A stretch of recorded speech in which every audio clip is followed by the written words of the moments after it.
Hey everyone, the new film Blink Twice, directed by Zoe Kravitz, is a visually stunning story set on a beautiful private island featuring rich men, their female guests, and a group of profoundly troubling themes that revolve around extensive sexual violence, trauma, healing, and the blurring lines between justice and vengeance. If you or a person you are seeing this movie with are victims of sexual assault, be warned, the events and implications of this film will stay with you long after the closing credits. So, if you've experienced a situation in which you are made to think that your experience either never happened, wasn't that bad, or was actually your fault, you may want to reconsider seeing this film. The story is complex and beautiful in how it develops the characters and reveals the plot. From the writing to the directing and the editing and the acting, it's exceptionally well done. However, for the reasons that I stated above, this was a hard movie for me to watch and review. I've been struggling with what to say and how to say it primarily because this film took me by surprise. I knew that there would be some sexual violence when I saw it, but I did not fully realize the scope of it and how much of the story was built upon hidden and unchecked acts of sexual violence against women. If you can't tell, I am a former victim, and while this kind of content is nothing new in films, there's something different with how it is portrayed in Blink Twice that feels more tangible than in most films. So please bear with me on this one because it was tough. The title of the film, Blink Twice, is a clue. It's also a nod to the age-old code for victims to blink twice if they need help. And at its core, this is the story of Frida, a caterer working at a high-profile event for tech billionaire Slater King. They hit it off, and he invites her and her friend Jess to join him on a dream vacation to his private island where he is taking a little time off with a group of friends to reorient his life as part of a healing process for doing some unspecified bad things in his past that he has had to apologize for publicly. The island is his safe space for working through those issues with his doctor. Frida, Jess, and a group of other couples arrive on the island to find their rooms fully stocked with gorgeous clothing, fancy gifts, and some amazing perfume. The party kicks off with a culinary feast, including alcohol and drugs, and everyone is having a great time. The days are fun, filled with adventure and lounging and swimming and everything you could possibly want from an island vacation with a billionaire and his friends.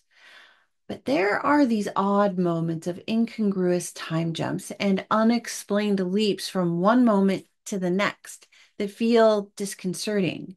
You don't know why, and while everyone seems to be happy, there's this underlying sense from them that something is wrong.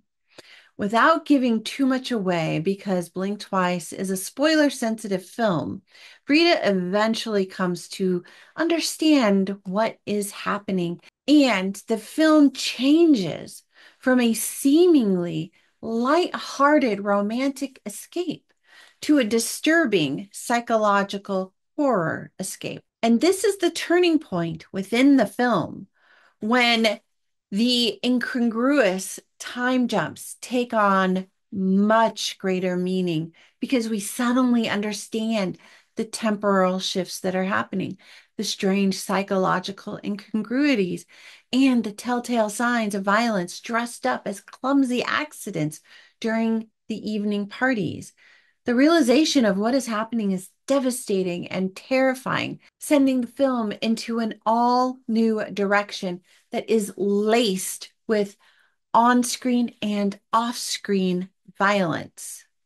Beyond the violence of the film, there is this sophisticated exploration of the idea of justice and if an apology can really heal physical, mental, and emotional wounds. Or is there another better way to overcome trauma? It's in the exploration of the question of how to heal trauma that Blink Twice truly excels, especially in the area of social and psychological horror, as the film shifts its lens from perspective to perspective.